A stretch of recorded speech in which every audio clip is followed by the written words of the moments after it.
금오신화 두 번째 이야기 이생 규장전.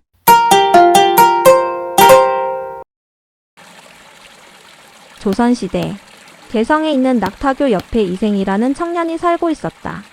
그는 18세로 건장하고 용모가 단정했다.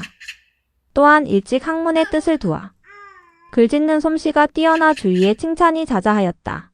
하하 고맙네. 역시 소문대로 명필일세 그려. 과찬이시옵니다. 여보게 저기 이생이 가네. 아, 그렇군. 이생은 길을 다닐 때도 책을 읽고 다닌다네. 그러게 말이야. 부럽군. 네, 장담하건대 후일 이생은 크게 성공할 걸세. 나도 저런 아들 한 명만 있었으면 얼마나 좋을까? 어머, 저기 이생 총각이 걸어가네? 오늘도 글 공부하러 서당에 가는가 보지? 어쩜 저렇게 잘생겼을까? 얼굴만 잘생긴 것이 아니라 글 솜씨도 훌륭하다던데. 저렇게 잘생기면 못생긴 사람들에게 큰 죄를 짓는겨. 나도 저런 아들 한 명만 있었음. 누가 아니래 이생의 부모가 부럽구먼.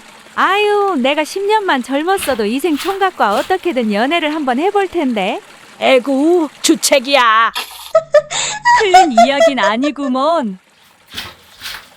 그런데 아랫마을 선종이 최대감대 최 교수도 글 재주가 둘째가라면 서러울 정도라는데. 맞아, 눈같이 흰 피부, 앵두 같은 입술, 그렇게 아름다운 아가씨를 누가 데려갈꼬? 호호, 이생 총각과 최 교수는 누가 봐도 탐을 낼 만해. 함께 셔제서 건마. 이생이 서당에 가려면 언제나 선종리 최 교수 집 담장을 지나야 했다. 때는 봄이라 봄바람에 긴 담장을 따라 수양버들이 하늘하늘 춤을 추고 있었다. 이 집이 똑똑하고 아름답기로 소문이 난 최 교수가 사는 집이었다. 도대체 최 교수가 얼마나 아름답기에. 이생은 먼 발치에서 최 교수의 모습을 보았다. 저기에 있구나. 그리고 최 교수를 처음 본 순간 가슴이 마구 뛰기 시작했다. 어메, 과연 아름답구나. 마치 선녀 같다. 이때 마침 최 교수는 난간에 나와 술을 놓고 있었다. 술을 놓던 최 교수는 바늘을 멈추고 천천히 고개를 들며 맑고 고운 목소리로 시를 읊는 것이 아닌가? 내 홀로 사창에 앉아 수놓기도 싫어지는데 100가지 꽃 숲속의 꾀꼬리 소리 다정도 하네. 봄바람 공연히 부는 게 원망스럽기도 하네. 말없이 바늘을 놓고 님 생각을 하노라. 그 시의 내용은 마치 그녀의 마음을 말하는 것 같았다. 길 가는 저 총각은 어느 때 도련님이길래 초록빛 긴 소매로 버들가지 스치는가. 이 몸이 변하여 날아가는 제비가 된다면 주렴을 살짝 걷고 담장을 넘으련만. 아, 저 아가씨의 마음이 내 마음과 같구나. 내 글을 읽는 선비로 남의 집 담을 넘을 순 없고 어떻게 하면 저 아가씨를 만날 수 있을까? 이생은 급히 집으로 돌아와 최 교수에게 보낼 시를 지었다. 아, 내가 왜 진작에 이 생각을 못했을까? 무산 12봉우리 첩첩이 쌓인 안개 속에 반쯤 드러난 봉우리가 붉고도 푸르구나. 보고자 하울 적에 뵐 수 없는 이 괴로움. 그님의 외로운 꿈을 수고롭게 하지 마오.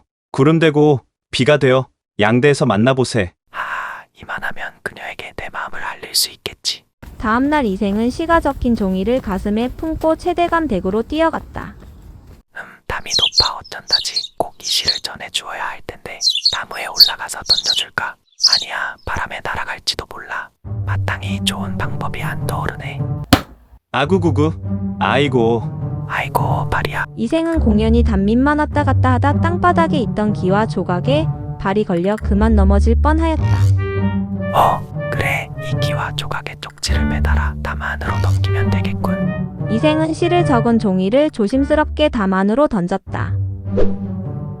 그리고 이생은 떨리는 마음으로 가슴을 졸이며 담 밑에 숨어 담 안의 동정을 살폈다. 향아야, 이게 무슨 소리냐? 네, 아가씨 담 밑에 기와장이 떨어져 있고 웬 종이가 있네요? 그래, 빨리 이리 주워 오도록 해라. 여기 있사옵니다, 아씨. 그래, 고맙구나. 최 교수는 향아가 주워온 편지를 펼쳐 읽었다. 이럴 수가. 도련님이 내 마음을 어찌 아셨을까? 최 교수는 시를 읽고 또 읽었다. 너무 기쁘고 감격해서 눈물이 나올 것 같았다. 아, 최 교수는 곧 방으로 들어와 붓을 들어 답장을 쓰기 시작했다. 그대는 의심하지 마세요. 저도 도련님을 그리워해 왔답니다. 황혼역에 만나기로 하지요. 이럴 수가. 답장까지. 황혼역이라 벌써부터 가슴이 콩닥콩닥 뛰는구나. 때마침 해가 서산으로 넘어가려 해 붉은 햇살이 온 마을을 휘감고 있었다. 오늘따라 황혼이 무척 아름다워 최 교수의 얼굴 같구나. 어서 서둘러 가야겠다. 이생은 온 매무새를 가다듬고 최대감댁 담 밑으로 갔다. 지금쯤. 조금 있자 담 위에서 그네줄로 된 사다리가 내려왔다. 이생은 그네줄 사다리를 타고 쉽게 담을 넘어갔다. 이러다가 누구에게라도 들키면 개망신인데. 그런데 최 교수는 어디 있지? 아가씨 어디 있어? 이쪽이에요.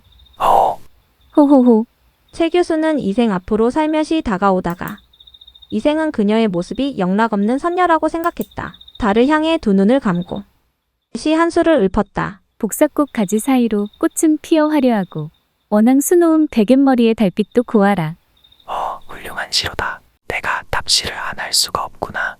이생이 최 교수에게 미소를 지으며 조용히 시를 읊었다. 어쩌다 봄 소식이 누설된다면 무정한 비바람에 더욱 가련하리라. 네?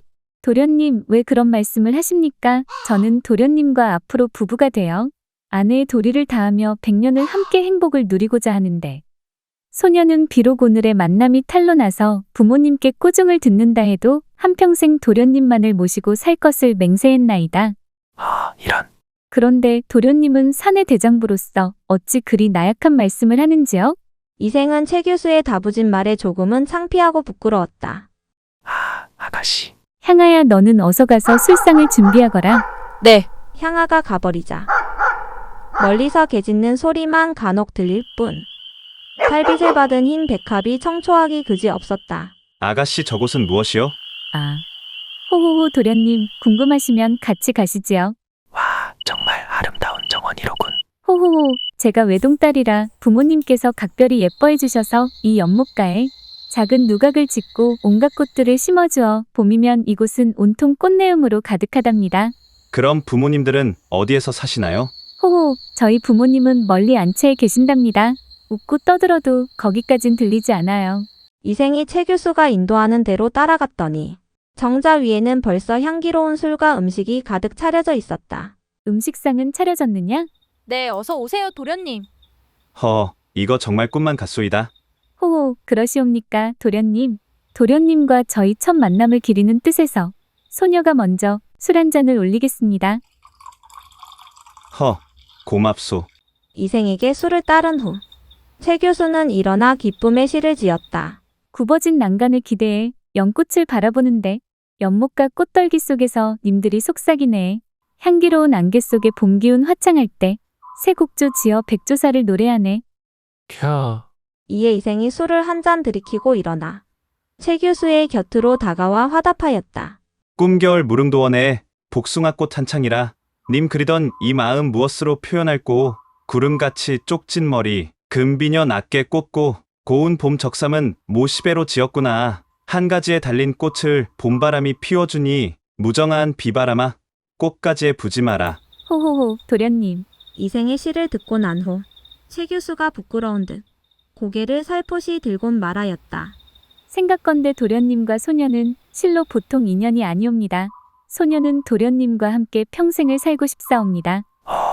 도련님 오늘 밤 소녀와 같이 함께 지내시지요. 최 교수의 이 말에 이생의 가슴은 마구 방망이질하였다. 아이고 가슴이야. 말을 마친 최 교수는 이생을 이끌고 다락방이 있는 곳으로 올라갔다. 꽤 높은 곳이군요. 호호 그렇습니다. 다락방에는 북과 먹, 벼루, 화선지가 잘 정돈되어 있었고 책상도 깨끗이 닦여져 있었다.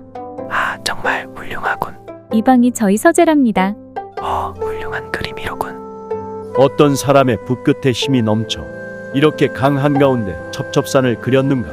웅장하도다 산만길의 방호산이요 아득한 구름 속에 반쯤만 솟아있네. 저 시는 누가 지은 것인지 참으로 명시로군요. 호호 저도 지은이는 잘 모른답니다. 또 다른 그림에는 이런 시가 적혀 있었다.